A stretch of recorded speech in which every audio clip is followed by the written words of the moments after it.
Hi guys, okay, so it's Monday and I'm making my second topic. It's going to sort of be a combination of drinking and adoption because for me personally, the adoption aspect sort of ties into the drinking aspect. Now this is personal stuff that I'm about to disclose, so when you are watching this, please be considerate of everything I am saying, and please do not leave negative comments. If you do so, I am going to remove them, and if need be, I will block you. So what I want to talk about today is drinking. That is the main topic, and the reason I want to talk about it is because drinking roots to my childhood, and I'll explain. Not that long ago, actually, August 9th, I got a little Snoopy in my house, and I looked through some documents that disclosed some information about my blood family. Mind you, it was probably the most disturbing information I ever read in my life, and I am about to share that information with you.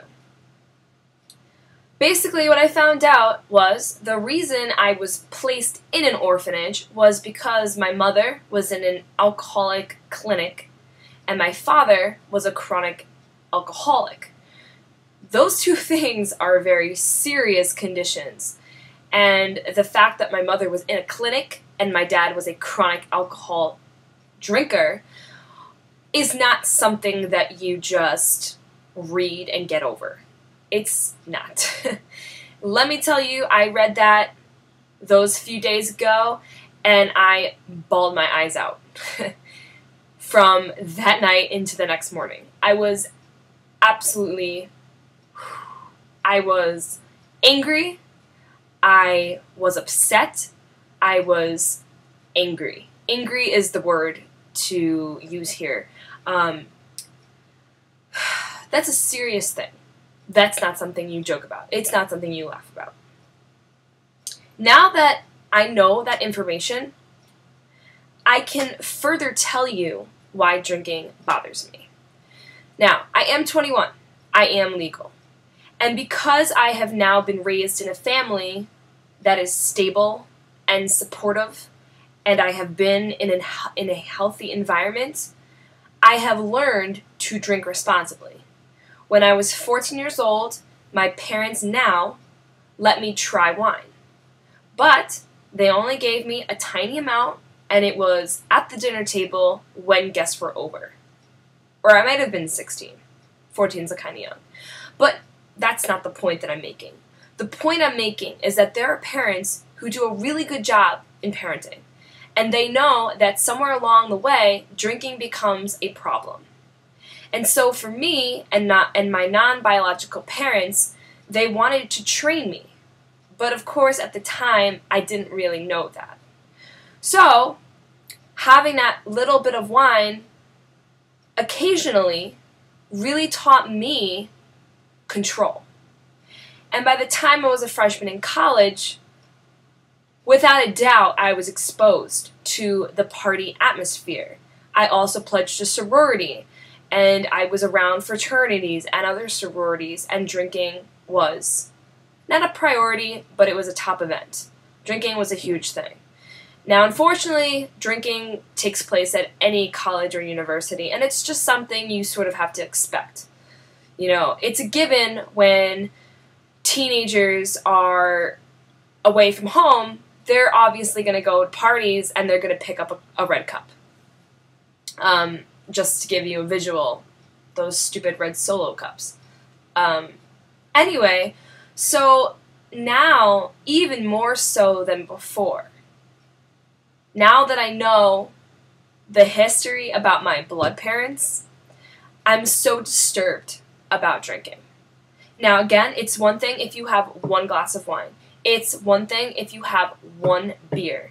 If you don't exceed 2 or 3 drinks, I respect you. That's okay. But for those of you who go to a party with the intention of getting belligerent, not even tipsy, belligerent, I do not have respect for you. And this is because of my past. This isn't true for everyone. If you were in my spot right now and you knew that your parents were alcoholics, Your entire perspective of drinking would change like that.